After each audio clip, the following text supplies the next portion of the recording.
David, what are you doing there? We're just cooking up another batch of Helena Barnard's biscuits. Tell me about Helena Barnard. Who was she? Well, when we came to work on the old post office here, we decided we were going to build a luxury suite in the front of it, and we hunted around town for someone with a bit of style, and she shone out because she baked these little ginger nuts about the size of a shilling for her sons who were going up on mountain trips. And then when the war started, the First World War this is, she started baking those biscuits and sending them to the troops in Gallipoli initially. And over 2 world wars, she baked over 4.5 tonnes. When she was sending the bickies to her sons and to the soldiers in the wartime, she was packing these ginger nuts in newspaper from Taranaki. In the same time, when they got the bickies, they got the news from Taranaki. We read a letter about a soldier in the war. He said, when I got those bickies, I just felt home with somebody from my place. This is Maria and David's place now. Maria is originally from Transylvania, part of Romania, but she left as a refugee during the communist regime of Nicolae Ceausescu. More on that later. David spent many years in Australia as a photographer. After naming their hotel suite after Helena, David and Maria felt obliged to start a similar project when war broke out in Europe again, this time after Russia invaded Ukraine. For 2 years now, the Hancocks have been baking the cookies, packaging them up and selling them. We started making them here in the kitchen and sending the funds, and they went quite well. I mean, we sent about $3,000 to Ukraine last year, so, we knew it was going to be a bit of a long-term commitment, and it has been. The New Zealand charity they've been working with, Relief Aid, even took some of the biscuits to people in Ukraine. One lady just broke down and cried, and she said it just helped us so much to know that people on the other side of the world were thinking about us. We had a photo from that lady with a packet in her hands and the smile. And her house had been destroyed the day before. She had nothing. For Maria, the suffering going on in Ukraine is close to her own heart. She knows too well the prospect of life under an authoritarian regime. I said in my mind, I will never leave my country. I had a lovely life. I did exactly what I wanted in those periods of time because I was privileged. But at the time when they wanted to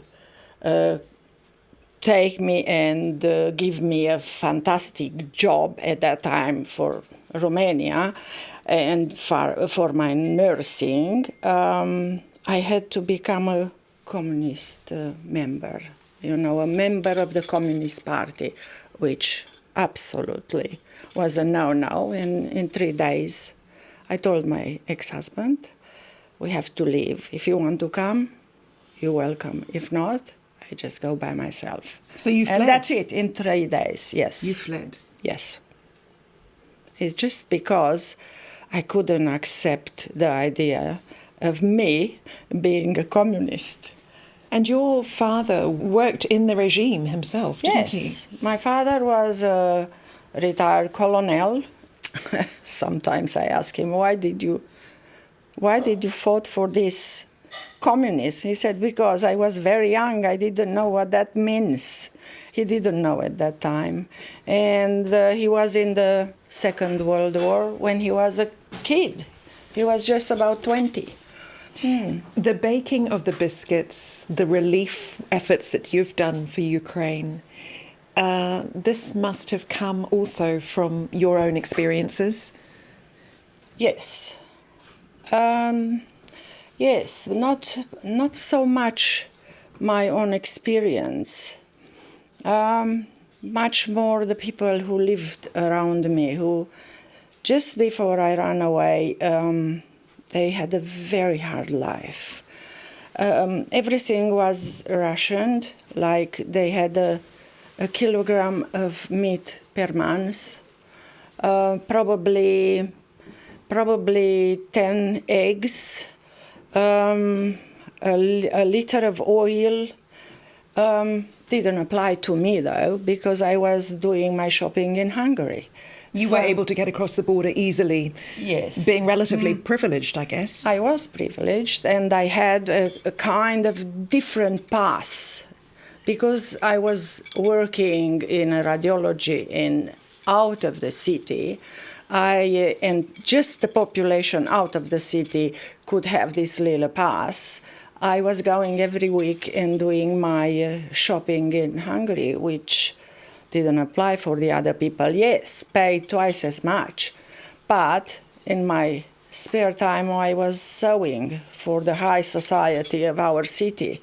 And I was asking as much money as I wanted. So I had 3 times the salary of nurse, so I could have the money to do whatever I wanted.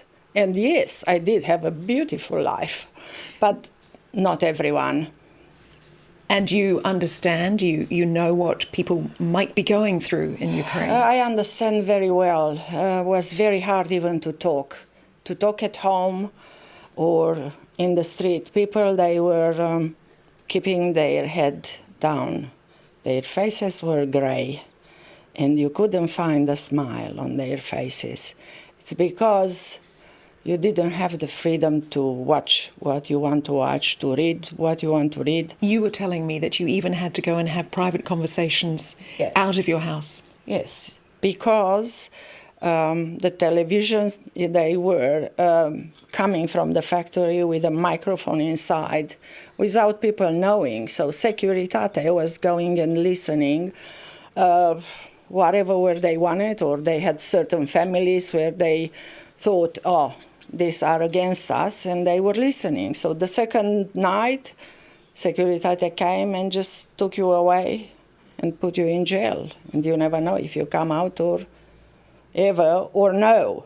Me and my friends and my father, actually, we were going in the cars if we had something to talk. We never discussed anything against the regime inside the home. And they were lied in front of their eyes, and all the radios and television, they tell you just about how fantastic and fabulous is the president. You didn't have any other time. So, yeah. And you fled via Hungary to Austria, and then eventually to Australia. Yeah, we stayed in Austria for a year. We became political asylums, and we had residents for Austria. But I never wanted to stop there. And we chose Australia. And you ended up in New Zealand. So what a journey. New Zealand, it's a bit similar with the climate in my country. And David, it's a New Zealand person. I mean, born in New Zealand. So, and 1 year we came here, and I was impressed by the beauty of this country. So I said, why are we living in Australia? Let's move. He was absolutely d'accord with me. And straight away, we start the procedures. The old post office formed a relatively grand part of Eltham's streetscape early last century. Together with the old bank building next door, it signalled prosperity and stability in a rapidly developing region. What was it like back in Helena Barnard's day, do you think? Well, they had the first tar laid in here in New Zealand. Bridge Street was the first street that ever had tar laid in. I think that was before the post office. Now they were doing the post office exactly. 1906. Yeah, they didn't. Didn't finish quite. But it was a really busy town. This place was full of cheese factories and dairy factories. The history's sort of neglected, you know. And what about the town now? Here's our neighbour. Hello, good morning. Hello. You're putting your sign out. Coming out to do business. Look at you, dressed in brightest colours on this dull day. Look at your colours. They're really down-to-earth people, Taranaki people. They get on with things and they don't worry too much about aesthetics, but they laugh and they're a lot of fun. And unpretentious people, Taranaki people, they get on with the job.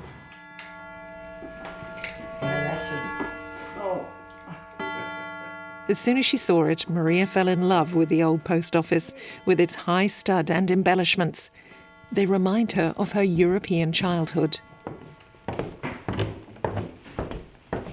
I grew up in a building 4 times bigger than this, but the same style, with a lot of room. So big, magnificent. You could feel the magnitude of the building, and big stairs and light. And you have restored a bit of grandeur to the town. Yes. I wish everyone who has a building like this should do what we did. Yeah, well, it was our effort, and we threw everything we had at it, really. Not the best time with COVID, but 2 times lockdowns. We're still surviving, we're still doing well, and well, you know. And do you get many visitors? Yes, we do. We get a lot of internationals. We had a lovely couple from Washington State in the US last week. Better let you get on with the baking. Yep. I've got to warm the butter over here and melt the golden syrup into it as well, and so that all goes into the mixture here. Is it a special recipe? Well, it's a recipe. I think we can be grateful to RNZ for that recipe. Somewhere in the mix there was people who did the research, and we were lucky enough to benefit from it, and so of course Ukraine as well. And where are the biscuits sold? Local cafes. We've got our local lady down the road, Donna, in the coffee shack. She sells a lot, and little Bev buys a lot. She's a wonderful local lady, and some of the locals just donate anyway without the biscuits. That's right. We've got Mike in the museum. He digs in his pocket. He doesn't want the biscuits. So yeah, well, I mean, it's a generous town, and it's an interesting town, very interesting town, full of workers and really can-do people. Eltham. It's a fascinating place to have been dropped into, in a sense. Yes, but. These are very carefully packed by Maria, as you can see.